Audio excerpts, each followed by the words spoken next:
السلام علیکم ورحمۃ اللہ وبرکاتہ۔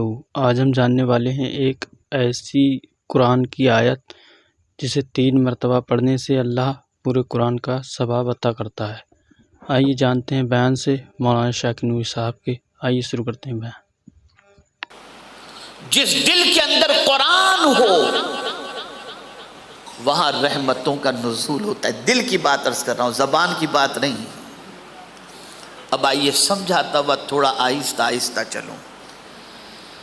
وَهَذَا كِتَابٌ أَنزَلْنَاهُ مُبَارَكٌ، یہ پہلی شان کتاب کی بیان کی جا رہی ہے کہ یہ برکت والی کتاب ہے۔ ایسی برکت ہے اس کتاب کے اندر، اتنی برکت اللہ نے اس کتاب کے اندر رکھی ہے کہ میرے پیارے آقا صلی اللہ علیہ وسلم کے پیارے دیوانوں، رسول اعظم صلی اللہ علیہ وسلم فرماتے ہیں الف لام میم لیس بحرف بل الف حرف واللام حرف ومیم حرف۔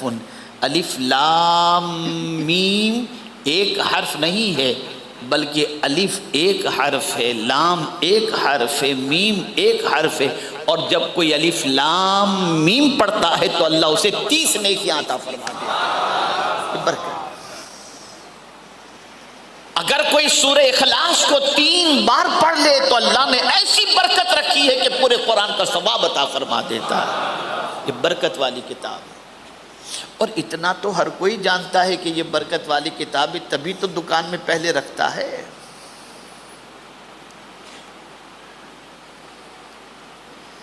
تبھی تو مکان خریدتا ہے یا بناتا ہے تو پہلے قرآن پہنچاتا ہے۔ بچی کو جہیز میں پہلے قرآن اسی لیے تو دیتا ہے کہ یہ برکت والی کتاب ہے۔ لیکن کیا صرف برکت والی سمجھ کر رکھنے پر اللہ رحم فرمائے گا؟ اب آئیے قرآن اور آگے بڑھتا ہے۔ وَهَذَا كِتَابٌ أَنزَلْنَاهُ مُبَارَكًا فَاتَّبِعُوهُ، بس یہی آ کر معاملہ ہمارا اٹک گیا، برکت پر آ کر آگے بڑھے ہی نہیں۔ یہ کتاب صرف برکت کے لیے نہیں ہے بلکہ یہ دستور حیات ہے۔ یہ کتاب اللہ نے اس لیے نازل کی تاکہ تم اپنی مرضی کی زندگی نہیں، کتاب کے قانون کے مطابق زندگی گزارو۔ نزول قرآن کا مقصد قرآن کی پیروی کرنا ہے، قرآن کی گائیڈ لائن کو فالو کرنا ہے۔ اس قوم پر اللہ کیسے رحمت نازل کرے جو قوم خود اپنی زبان سے اللہ کی کتاب پر ایمان لانے کے بعد بھی یہ کہہ رہی ہو مولانا آج کے دور میں قرآن پر عمل کرنا بہت مشکل ہے۔ جب آپ نے اس کتاب کو ایسی کتاب سمجھ ہی لیا کہ یہ کتاب عمل کے لائق نہیں یا کر نہیں سکتے، تو میں آپ سے پوچھنا چاہتا ہوں اللہ نے پیروی کرنے کا اور کتاب کے اتباع کا حکم دیا ہی کیوں پھر؟ اور یہ بات یاد رکھیں، جو چیز بندے کے لیے ڈیفیکلٹ ہے ایسا حکم اللہ دیتا ہی نہیں ہے۔ لا یکلف اللہ نفسا الا وسعہا۔ ایک حکم سے میں آپ کو سمجھا دوں تو بات سمجھ میں آئے گی۔ روزہ فرض کیا گیا، اب اگر ہندوستان سے کوئی امریکہ جانا چاہتا ہے ماہ رمضان المبارک میں، ممبئی سے امریکہ جانا چاہتا ہے، سحری کر کے وہ فلائٹ میں بیٹھا اور 15 گھنٹے کا نان اسٹاپ اس نے سفر کیا یا 15.5 گھنٹے کا، لیکن جب امریکہ پہنچا تو ابھی وہاں ظہر ہی کا وقت تھا، تو وہ کیسے روزہ رکھ پائے گا؟ اب بندہ عرض کرے گا مولا میرے لیے ڈیفیکلٹ ہے۔ ایک شخص ضعیف ہے، 60 سال 70 سال 80 سال کا ہے، بیمار ہے، روزہ نہیں رکھ پاتا، اب کیا کرے وہ؟ مولا تو نے تو فرض فرما دیا یا ایھا الذین آمنوا کتب علیکم الصیام کما کتب علی الذین من قبلکم لعلکم تتقون۔ مولا سارے ایمان والوں پر روزے فرض ہیں. تو میرا مولا فرماتا ہے فمن کان منکم مریضا او علی سفر فعدۃ من ایام اخر. اگر تم مریض ہو یا مسافر ہو تو گنتی کے دن بعد میں پورے کر لو. اور فرمایا میرے کریم نے قربان جائیے میرے رب کی عظمت پر, اللہ ارشاد فرماتا ہے یرید اللہ بکم اليسر ولا یرید بکم العسر. اللہ تمہارے لیے آسانی چاہتا ہے, تکلیف نہیں چاہتا. تو جو رب تمہارے لیے آسانی چاہتا ہو اسی رب کی کتاب کے بارے میں تم یہ کہو کہ آج کے دور میں اس پر عمل کرنا ڈیفیکلٹ ہے, تو میں آپ سے پوچھنا چاہتا ہوں کہ اللہ ایک مقام پر یہ بھی فرماتا ہے وَلَقَدْ يَسَّرْنَا الْقُرْآنَ لِلذِّكْرِ. ہم نے قرآن کو نصیحت حاصل کرنے والوں کے لیے آسان نازل فرمایا. آسان ہے یہ کتاب.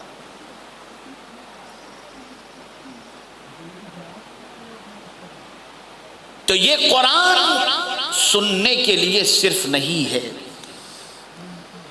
یہ قرآن صرف پڑھنے کے لیے نہیں ہے, یہ قرآن صرف ایصال ثواب کے لیے نہیں ہے, بلکہ اس قرآن کو اس لیے اللہ نے نازل فرمایا تاکہ اس قرآن کی پیروی کرو, اس کے حلال کردہ چیزوں کو حلال, حرام کو حرام, اور اس کے بتائے ہوئے قانون کو فالو کرو.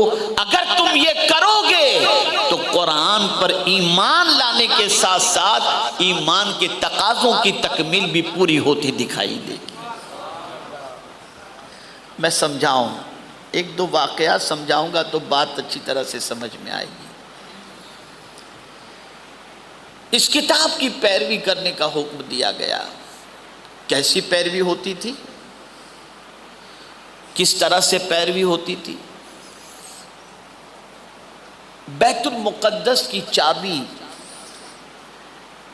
جب مسلم لشکر کے کمانڈر کے ہاتھ میں دینی ہوئی تو کہا گیا کہ آپ تشریف لائیں اور چابی لے کر کے جائیں. کمانڈر نے فوجیوں سے کہا کہ ہم نے چلنا ہے اور چل کر بیت المقدس کی چابی لینی ہے. ایک حربہ استعمال کیا گیا. جس راستے سے مجاہدین کا آنا تھا اس راستے کے کنارے پر لڑکیوں کو کھڑا کر دیا گیا کہ نوجوان مجاہدین کی نظر جب لڑکیوں پر پڑے گی تو مقصد بھول جائیں گے اور محبت میں گرفتار ہو جائیں گے, بیت المقدس کو بھول جائیں گے. لیکن جیسے اس چیز کی اطلاع ملی تو کمانڈر نے فوراً مجاہدین سے کہا, اللہ رب العزت ارشاد فرماتا ہے قُلْ لِلْمُؤْمِنِينَ يَغُضُّوا مِنْ أَبْصَارِهِمْ.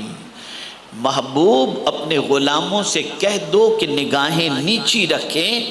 کمانڈر نے جیسے ہی یہ کہا پورا نوجوان مجاہدین کا لشکر جب شہر میں داخل ہوا تو سب کی نگاہیں جھکی جھکی تھی. کوئی کون کھڑا ہے کون نہیں توجہ تھی ہی نہیں. ان کی نظر کے اندر تو اللہ کا فرمان تھا.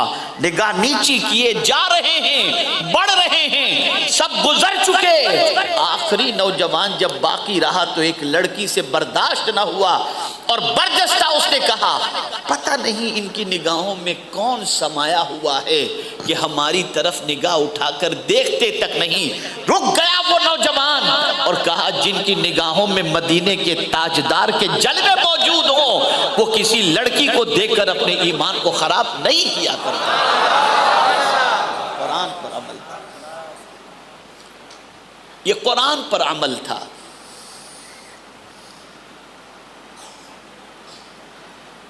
اے رسول گرامی وقار صلی اللہ تعالی علیہ وسلم کے دیوانوں,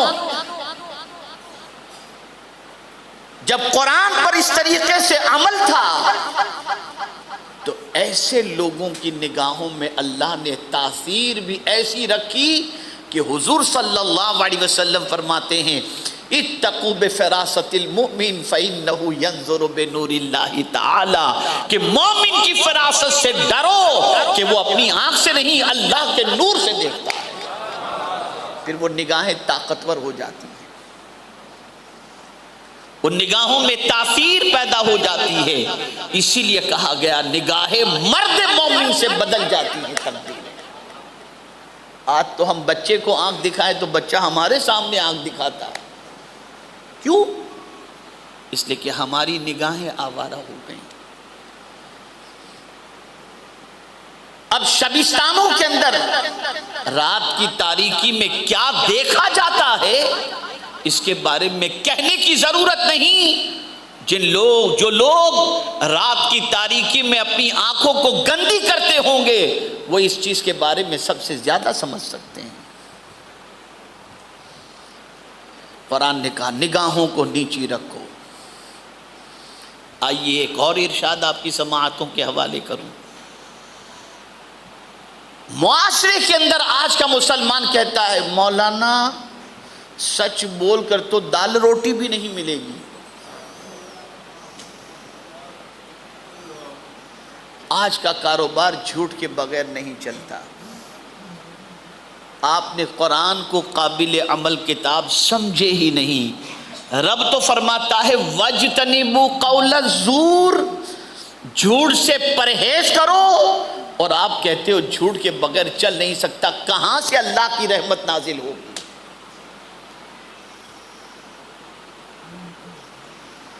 آقا کریم صلی اللہ علیہ وسلم ارشاد فرماتے ہیں جب دریافت کیا گیا رحمت عالم صلی اللہ علیہ وسلم سے کیا مومن زنا کر سکتا ہے؟ سرکار نے فرمایا کر سکتا ہے۔ مومن کمزور ہو سکتا ہے؟ ہو سکتا ہے۔ لیکن جب پوچھا گیا کئی سوالات کے بعد کیا مومن جھوٹا ہو سکتا ہے؟ سرکار نے فرمایا نہیں، مومن جھوٹا نہیں ہوگا۔ آج آپ دیکھ لیجئے کیا اپنے کیا پرائے پوری دنیا میں جھوٹ کا بازار گرم ہے، اور ایسے میں ایک مثال کے ذریعے میں سمجھاؤں، آٹو رکشہ کے اندر کوئی آدمی مالدار بیٹھ گیا یا اولا اوبر کے اندر بیٹھ گیا کوئی مالدار، پیسوں سے بھرا ہوا بیگ لے کر کے بیٹھا، بھول گیا، اتر گیا، ڈرائیور کو معلوم نہیں کہ پیچھے کسٹمر جو بیٹھا ہے اس کا بیگ چھوٹ گیا ہے۔ گھر پہنچا، گاڑی روکی، اس نے پارک کی، دیکھنے لگا کوئی چیز ہے تو دیکھا تو بیگ پڑا ہوا تھا، کھولا تو اندر پیسے پڑے ہوئے تھے۔ غریب ڈرائیور مہینے کا 20-25 ہزار کمانے والا جب دیکھتا ہے کہ لاکھوں روپے اس کے اندر ہیں تو دل چاہتا ہے کہ میں اس پیسے کو رکھ لوں، خیال آتا ہے کہ نہیں۔ اب اس ڈرائیور کو کوئی جاننے والا بھی نہیں، کوئی پہچاننے والا بھی نہیں، محلے کا کوئی بندہ، اس کا نام بھی لوگوں کو نہیں معلوم، لیکن اس کے دل کے اندر ایک ڈر پیدا ہوا، نہیں یار یہ پیسے کب تک چلیں گے، مجھے دے دینا چاہیے۔ نکلا بیگ لے کر، پولیس چوکی میں جا کر کے جمع کرا دیا، اندر سے آئی کارڈ وغیرہ نکلا، پولیس والوں نے فون کیا، جس کا بیگ تھا وہ آیا اور آ کر کے بیگ لے کر کے گیا۔ دوسرے دن اخبار کے اندر، ٹی وی پر، الیکٹرانک میڈیا پر، سوشل میڈیا پر ایک ایماندار آدمی آج بھی ہے جو بیگ لا کر کے دے دیا۔ پتہ چلا پوری دنیا بددیانتی کی جو ہے نا بھرمار لگی ہوئی ہے، بڑی مشکل سے کوئی سچا انسان آج کے دور میں ملتا ہے۔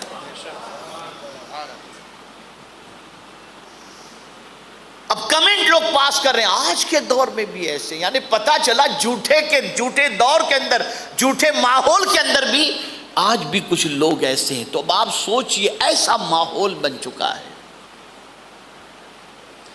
لیکن مسلمان اللہ اکبر، اللہ کی کتاب پر ایمان لانے والے مسلمانوں کے لیے ضروری ہے کہ وَاجْتَنِبُوا قَوْلَ الزُّورِ، جھوٹ سے پرہیز کریں۔ لیکن اس کتاب کی پیروی کرو۔ نماز کے بارے میں بہت سنتے ہو اور سننا بھی چاہیے، قیامت میں سب سے پہلے سوال نماز ہی کا ہوگا، اور ہونا کیا چاہیے؟ اللہ کا حکم ایک بار ملے تو مان لینا چاہیے، ایک بار اقیم الصلاۃ اس نے فرما دیا اب نماز قائم کرو، لیکن اس نے 300 مرتبہ کم و بیش قرآن میں فرمایا اقیم الصلاۃ اقیم الصلاۃ اقیم الصلاۃ، نماز قائم کرو نماز قائم کرو نماز قائم کرو، لیکن یہ بندہ ہے کہ نماز سے غفلت برتے ہوئے بیٹھا ہوا ہے۔